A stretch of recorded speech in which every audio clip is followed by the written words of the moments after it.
ঘরে বউ রেখে তুমি আরেকটা বিয়ে করে ফেললা, আছে না নাই? নারীদের কষ্ট কিনা বলেন বন্ধু। আল্লাহ রাসূল বলে দিয়েছেন, তোমার যদি মনে চায়, তোমার যদি পাওয়ার থাকে, তুমি 4টা বিয়ে করো। কয়টা? আরো জোরে বলেন, কয়টা? 4টা বিয়ে করো।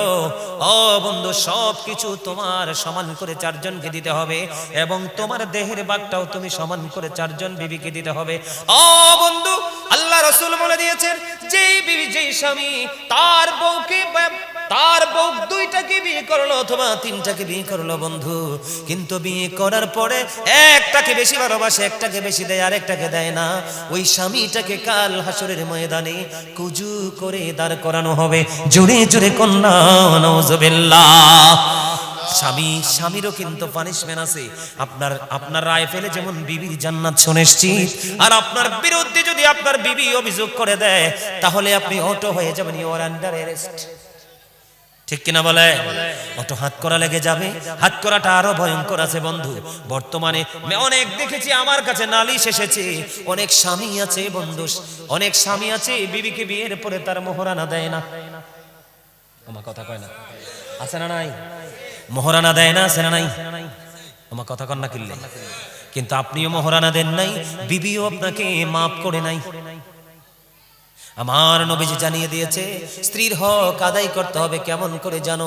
বিবিকে বিয়ে করেছো, তার মোহরানা তুমি তাকে বুঝিয়ে দাও। এই বর্তমানে এখনো আমাদের বাংলাদেশে অনেক মারা লাঞ্ছিত হচ্ছে, অপমানিত হচ্ছে, কারণ স্বামী যাওয়ার সময় তাকে কিছু দিয়ে যায় নাই। যদি দিয়ে যাইতো, কেউ না কেউ তার অর্থের জন্য তাকে একটু ভালোবাসতো, একটু আদর করত, তার সেবা যত্ন করত। ও বন্ধু, এখনকার বর্তমানে ম্যাক্সিমাম ঘরে পুত্রবধূ হলো 100% ভয়ঙ্কর ডাইনি। কথা বলেন না কেন? আছে না নাই? আছে না নাই? চুপে চুপে স্বামীর পকেট কেটে বাবার বাড়ি পাঠাবে, কিন্তু শাশুড়িকে দেখলে আঁচল তলে লুকাবে। কথা কন না কেন? বন্ধুরে আমার, এই জন্য আমি আপনাদেরকে বলে দিতে চাই, আল্লাহ রাসূল বলে দিয়েছেন, তুমি তোমার বিবিকে বিয়ের পরে মোহরানাটা দিয়ে দাও। তার কারণ হলো, আমার নবীজি বললেন, যেই স্বামী বিবির হক আদায় না করে ইন্তেকাল করলো, তাকে কাল হাসরের ময়দানে জিনাকারীদের অন্তর্ভুক্ত করে দেওয়া হবে। জোরে জোরে কন্যা নাউজুবিল্লাহ। কি বুঝতে পারছেন নি কিছু? হ্যাঁ, বিবিকে তার প্রাপ্য বুঝিয়ে দিতে হবে। আপনি দোকানে চা খেয়েছেন, বিবির জন্য চা নিতে হবে।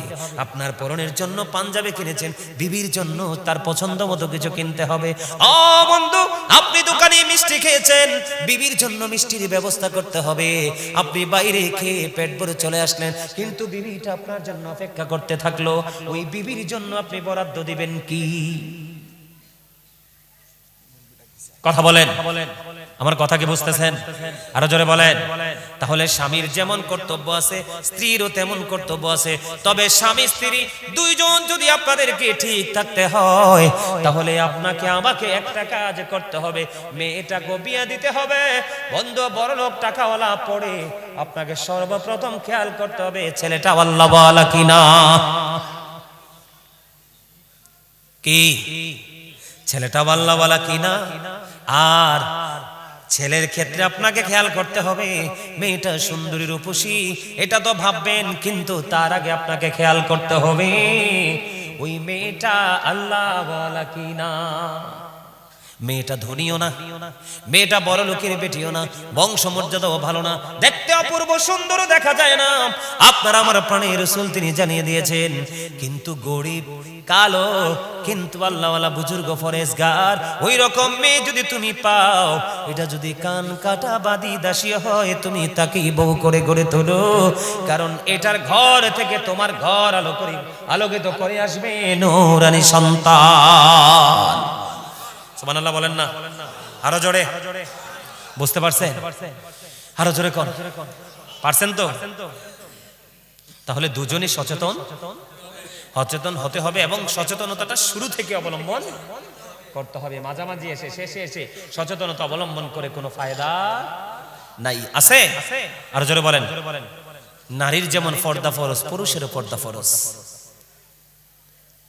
নারীরা পোশাক পরবে, মাথা থেকে পা পর্যন্ত ঢেকে রাখবে, হাতের তালু দেখাতে পারবে, পায়ের তালু দেখাতে পারবে, বিশেষ কোনো প্রয়োজন হলে মুখটা দেখাতে পারবে, আর না হয় পুরো শরীর ঢেকে রাখা ফরজ।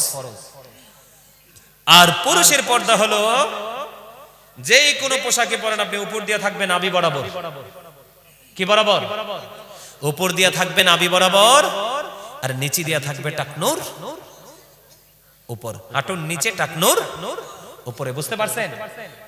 এইভাবে পোশাক পরা পুরুষের জন্য উপর দিয়েও নাভির নিচে, নিচে দিয়েও টাকনুর নিচে, ঠিকানা হয়ে যাবে জাহান্নাম। ঠিকানা হয়ে যাবে কি? জাহান্নাম। কথা কি বুঝতে পারছেন? তাহলে আমাদেরকে কি করতে হবে? এই আইন, এই পথ চলে আমাদেরকে চলতে হবে, ঠিক কিনা বলেন? সম্মানিত উপস্থিতি, অনেক আলোচনা হয়ে গেছে। কয়টারে বাজে? 11:30 বাজে গেছে। আর কয় পর্ব চলবে? আলহামদুলিল্লাহ বলেন। আরো জোরে, হাঁটো মহব্বতে। মনু আছে কি? কিছু তো নিশ্চয়ই আছে, না গেছেন কি? ও আচ্ছা, পারছো না? আচ্ছা ঠিক আছে, তাহলে আমার ইন্টারফেয়ার করার কোনো দরকার নাই, ঠিক কিনা বলেন? আরো জোরে। তাহলে স্বামী স্ত্রী দুজনে কি করতে হবে? দুজনেই ইসলামের আইন মেনে চলতে হবে, সুন্দর করে পথ। ওয়াশিরুহুন্না বিল মারুফ, আল্লাহ বলেছে, আমি না।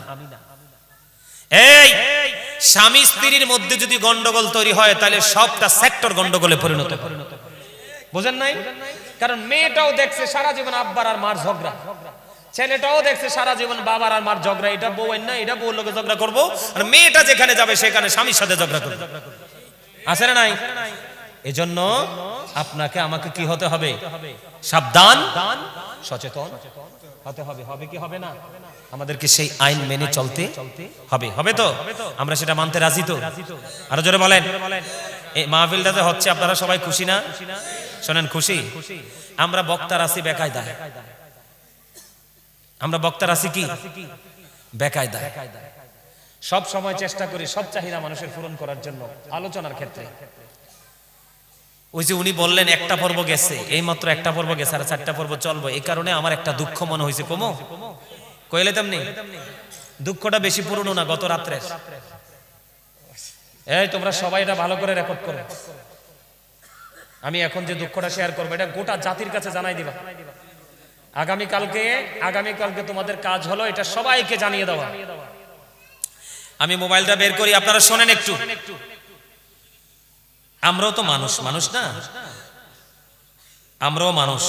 এই যে আপনার গতকালকে আমার মাহফিল ছিল 2টা। কয়টা? একটা মাহফিল ছিল গতকালকে তারাপোল্লা পশ্চিম পাড়া ওয়ারিশ প্রদানিয়া বাড়ি জামে মসজিদ ও ফুরকানিয়া মাদ্রাসার উদ্যোগে মাহফিলটা ছিল। আমাকে মাহফিলটাতে দাওয়াত দিয়েছে নূর নবী হুসাইন আবিদিন। আমি জীবনে আলেম দেখছি, এমন বাটপার আলেম আমি দেখিনি। আমি তোমাদের কাছে ছবিটা সহ দিব, তোমরা ছবিটা সহ কালেক্ট করে দিয়ে দিবা, জাতিকে দেখাবা যে যেই কোনো মোল্লাকে, যেই কোনো দাড়িওয়ালা টুপিওয়ালা মসজিদে মিম্বরে দাঁড়াইলেই আলেম মনে করা যাবে। দেখেন তাদের সাথে আমার কথা, ফার্স্ট প্রোগ্রাম গতকালকে।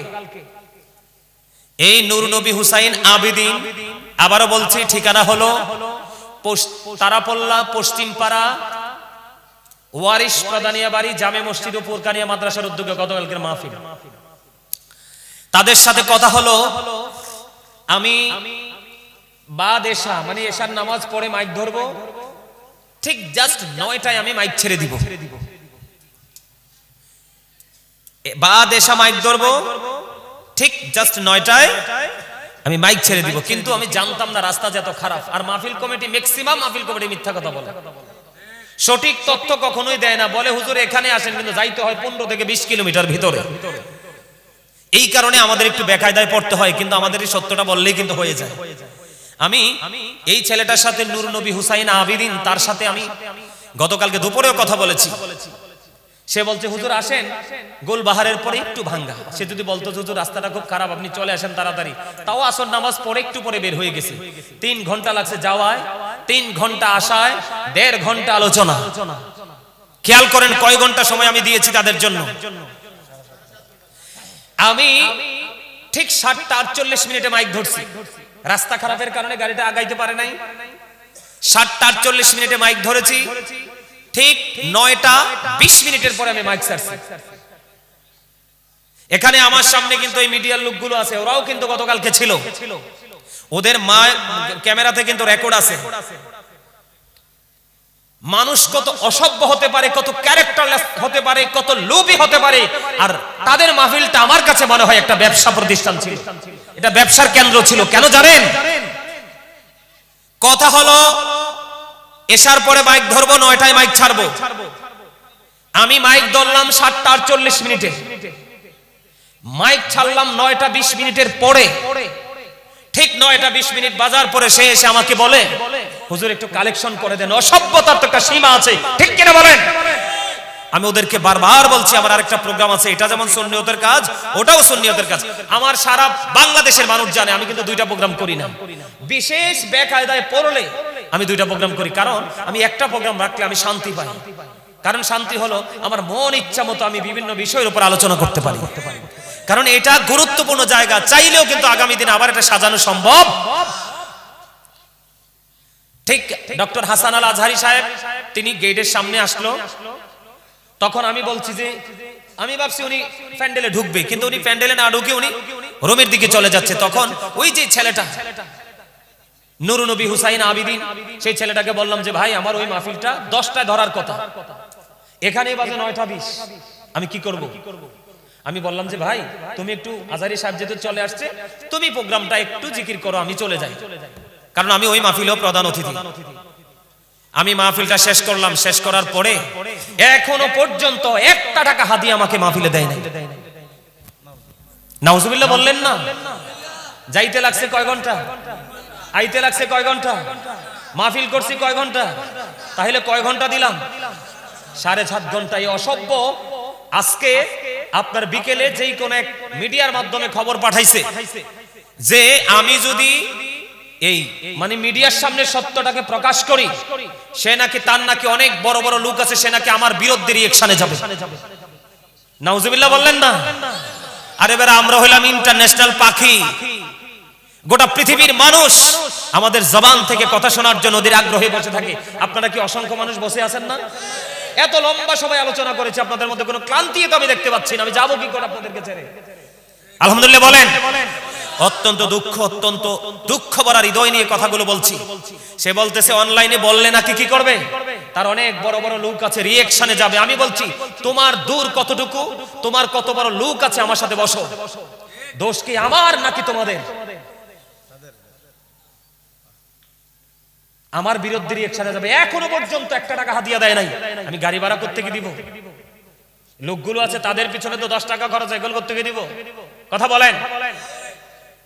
মাহফিলে আগে হাদিয়াটা পাঠাইতে চাইলে কয় হুজুর কি জানি বলে, রাস্তায় ধরে ডাকাইতে। আর ওয়াজের শেষে বসাই রাখিস, কমিটির লোক 10 জন মিলে হিসাব করবে, এরপর হুজুরকে হাদিয়া দিবে। চুল দিয়ে দাড়িটি ওয়াজ করতে করতে ফাঁকছে। কথা কি বুঝতে পারছেন? আমি গোটা বাংলাদেশের যত আলোচক আছেন, যারা সত্যিকারের আলোচক, তাদেরকে আজকের এই প্রোগ্রাম থেকে আমি একটা বার্তা দিতে চাই। যেই মাহফিলে কালেকশনের কথা বলবে ওই মাহফিল আপনারা রাখবেন না। কারণ এখন বর্তমানে পরিচিত সুপরিচিত যাদের জনপ্রিয়তা এলাকাতে বেশি, ওই সমস্ত বক্তাদেরকে দিয়ে এই নূর নবী হুসাইন আবিদিনের মতো বেয়াদবরা ব্যবসা করে। ঠিক কিনা বলেন? এখনো পর্যন্ত তার মধ্যে কোনো অনুশোচনা নাই, অনুতপ্ত নাই। সে আমার আজকে কি বলে জানেন? আমি ফোন দিছিলাম আজকে দুপুরে, সে বলে আপনার সাথে 1.5 ঘন্টা ওয়াজ করার কথা ছিল, আপনার তো 3 মিনিট কম। আরে অসভ্যর তো একটা ক্লাস আছে, ছোট লোকের তো একটা ক্লাস আছে, বাটপারের তো একটা স্তর আছে। এটা আমি আবারও বলি, এটা মনে হয় চাঁদপুর পড়ছে, কচুয়াচাঁদপুর হাজীগঞ্জ নিয়ে পড়ছে। এটা আমি জানি না এটা কোন জেলা পড়ছে, আমার কাছে মনে হচ্ছে চাঁদপুর। আমি আমার সভাপতি সাহেব যেহেতু জানতে চাইছে আমি একটু বলি, ওইটা হচ্ছে কচুয়া পড়ছে, কচুয়া। আচ্ছা কচুয়া পড়ছে, বুঝছেন? কচুয়া, তারাপোল্লা, পশ্চিমপাড়া, ওয়ারিশ প্রধানিয়া বাড়ি। মাহফিলে গেছি আমি আজকে এই বক্তব্যটা এখানে দেওয়ার মানে হলো, এই শোনেন, এই বক্তব্যটা এখানে দেওয়ার মানে হলো গোটা বাংলাদেশের আহলে সুন্নাত ওয়াল জামাতের অন্তর্ভুক্ত আলেমরা যেন এই বাটপারকে চিনে রাখে। ঠিক কিনা বলেন? আরো জোরে বলেন। আমি চাই না আমার মতো কোন আলেম গিয়ে, শোনেন আরেকটা দুঃখ আছে, তারা যে স্টেজটা করছে রাস্তা থেকে অনেক নিচে, তোমরা দেখো নাই? কালকে দেখো নাই তোমরা? রাস্তা থেকে অনেক নিচে। তো আমি তো রাস্তা ভাঙ্গা 10 মিনিট দেরি হয়ে গেছে ঢুকতে ঢুকতে, তা আমি রাস্তা থেকে নামার সময় আমি কিন্তু পড়ে যাইতেছিলাম। আমার এই বাম পায়ের এই যে গোড়ালির নিচে কিন্তু আমি অনেক ব্যথা পাইছি কালকে, খেয়াল করো নাই? আমি হাঁটতে পারি নাই। এই একটা মানুষ আমার সাথে, একটা মানুষ আমাকে ধরে নাই, সাহায্য করে নাই। অথচ উল্টোটা দেখেন, উল্টোটা দেখেন। আপনারা কি আমার কথা বুঝতে পারছেন? সবাই বুঝতে পারছেন? তাহলে মাহফিলে যে আলেমদেরকে দাওয়াত দিয়ে কালেকশন করাবে, হ্যাঁ সবাই যে ব্যবসা করে তা না, কিছু মানুষ মসজিদ মাদ্রাসার জন্য কালেকশন করে, কিন্তু ম্যাক্সিমামই আপনার এটা ব্যবসা। কি তোমরা সবাই ভালো করে বাটপারের ছবি দিয়ে তোমরা জাতির সামনে তুলে দিবা, সে নাকি আমাকে চ্যালেঞ্জ করেছে, আমি দেখি তার পাওয়ার কত। ঠিক কেন বলেন? মিডিয়াগুলোতে রেকর্ড আছে। আবার বলে আমার বিরুদ্ধে নাকি রিঅ্যাকশনে যাবে, তার নাকি বড় বড় লোক আছে। আমি দেখি তার কত বড় লোক আছে, আমি দেখতে চাই তার পাওয়ার কত। ঠিক কিনা বলেন? অথচ সেকেন্ড যে মাহফিল, খেয়াল করেন, ভদ্রতা, নম্রতা, শিক্ষা কত গুরুত্বপূর্ণ জিনিস। লোভ মানুষকে ধ্বংস করে দেয়। পরের মাহফিলটা, কথা শোনেন, কথা শোনেন, পরের মাহফিলটাতে ধরার কথা মাইক 10টায়, ঠিক নি রে? কয়টায়? 10টায়। লাকসাম সিংহুরিয়া গ্রাম যুব সমাজের উদ্যোগে আজকে যেরকম যুবকরা দল বেঁধে বসে আছে না, মাইক ধরার কথা 10টায়, ওখানে মাইক ধরছি গিয়ে 11টার পরে। এর পরেও একটা মানুষ একটা শব্দ করছে, বলেন? একটা মানুষ একটা শব্দ করে নাই। মনে হয় যে আমারে পাওয়ার পরে মনে হয় যে তাদের তৃষ্ণা মিটছে, পানির পিপাসা ছিল আমাকে নিয়ে। দেখেন মানুষ দুইটাই, কিন্তু মাহফিল দুইটাই মানুষ। তো পরে সেকেন্ড মাহফিলে একজন এসে বলে, হুজুর আমাদের আগামী বছরের জন্য একটু নগদ কালেকশন করে দেন না। আমার ডান পাশে ছিলেন প্রধান অতিথি, সভাপতি। যখন কালেকশনের কথা বলছে, প্রধান অতিথি ডাক দিয়ে বলতেছে, এই হুজুর কালেকশন করতে পারবে না। সুবহানাল্লাহ বলবেন না? হুজুর কালেকশন করতে পারবেন, উনি অনেক চমৎকার আলোচনা করেছে, আর আমাদের কালেকশনের দরকার নাই। আমরা আসি তো আগামী বছর মাহফিলে আমরা আবার হুজুরকে ডাকবো এবং আমরা সবাই মিলে মাহফিল করব, দর্শকদের থেকে কালেকশনের দরকার নাই। জোরে জোরে কন্যা আলহামদুলিল্লাহ। 1 ঘন্টার উপরে দেরি করে গেলাম। আর হাদিয়াটা এরারে জিজ্ঞেস করেন, এরা তো ছিল এত নম্র ভাবে, এত ভদ্র ভাবে, মানে ভাষার যে সৌন্দর্য কাকে বলে। হাদিয়াটা পকেটে দিয়ে, হুজুর আপনি রাগ হইছেন নি? আজকে পর্যন্ত ফোন দিয়ে জিজ্ঞেস করছে, হুজুর আপনার মনে কষ্ট আসেনি? আমি বাসার কাছাকাছি চলে আসছি, মাহফিল কমিটি ফোন দিয়ে বলতেছে, হুজুর আপনি কোনো দুঃখ পাইছেন নি, কষ্ট পাইছেন নি? আর এই অসভ্য খোঁজ খবর তো নেয় না, হাদিয়া তো দেয় না, আবার আমারে থ্রেট দেয়।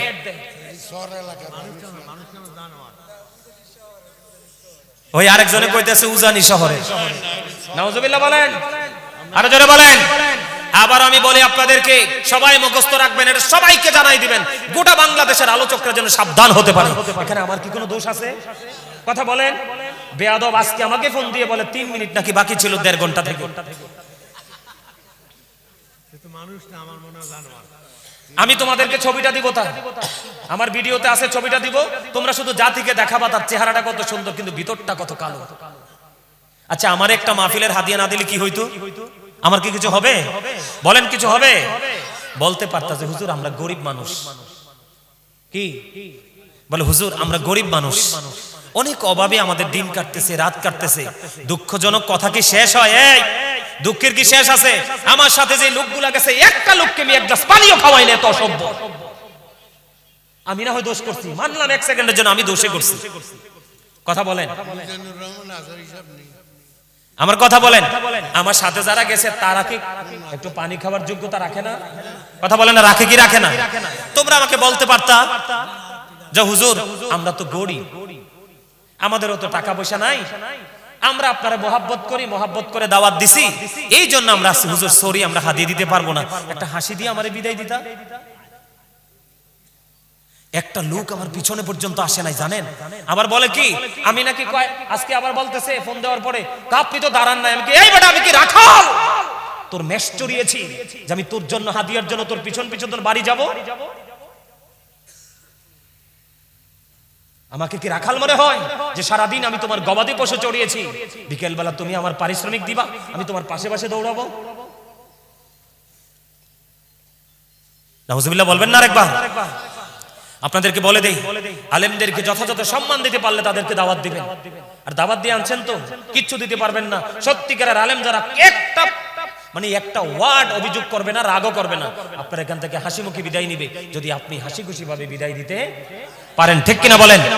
আজকের এই মাহফিল থেকে গোটা বাংলাদেশের মাহফিল কমিটিকে আমি বলি, এরকম অনেক ঘটনা হয় প্রতি বছর, 2-4টা ঘটে না? ঘটে, কিন্তু মুখ খুলি না। কিন্তু গতকালকের আচরণে খুব কষ্ট পাইছি, যেই কষ্টের শেষ নাই। আবার আমাকে লোক মারফতে আমাকে থ্রেট দেয়। নাউজুবিল্লাহ বলেন আরো জোরে। কুকুর কিন্তু গেউ গেউ তার বাড়ির আঙ্গিনাই করে। ঠিক কিনা বলেন? আরো জোরে। আরেকটু মনে হয় যে হে বাংলাদেশটা হের আর আমি দেশে ভাড়া থাকি। কি মনে হয় যে আমি এই দেশের ভাড়াটিয়া? কয়দিনের জন্য আমি কিনেছি, লিজ দিছি যে কয়দিন পরে আমি চলে যাব, তুমি থাকবা। সম্মানিত উপস্থিতি, যাক অনেক কথা বলে ফেলছি, অনেক কষ্ট মনে। এজন্য মনে মনে ভাবছি, যেহেতু উনি একটু আমাকে যে পয়েন্ট মনে করাই দিল, আমি দেখছি যেই মাহফিলগুলোতে আপনার কালেকশন হয়, মানে কালেকশনের লোভ, টাকা মানে ইনকাম করা লোভ থাকে যেই মাহফিলটাতে, ওই মাহফিলটাতে গন্ডগোল হয়। আর যেটা নিঃস্বার্থভাবে করে আল্লাহ রাসূলের সন্তুষ্টির জন্য, তাদের কোনো অভিযোগ থাকে না। যাইয়া যদি হাজিরা দিয়েও চলে আসি, তাদের কোনো অভিযোগ থাকে না। সম্মানিত উপস্থিতি, সবাইকে বলছি, আপনারা সবাই সবসময় সচেতন থাকবেন, আলেমদেরকে সম্মান করবেন, ভালোবাসবেন, নিজে একদিন সম্মানিত হতে পারবেন, আল্লাহর দিদার পাবেন। আল্লাহ আমাদের সবাইকে কবুল করে নিক। সকলে বলুন আমিন। আরো জোরে বলেন আমিন। আর একটু মহব্বতে বলুন আমিন। সম্মানিত উপস্থিতি, আমাদের সকল নোংরা কাজ, সকল অন্যায় অপরাধ থেকে যদি আমরা নিজেদেরকে বাঁচাতে চাই, তাহলে আমরা 5 ওয়াক্ত নামাজ পড়লেই হবে।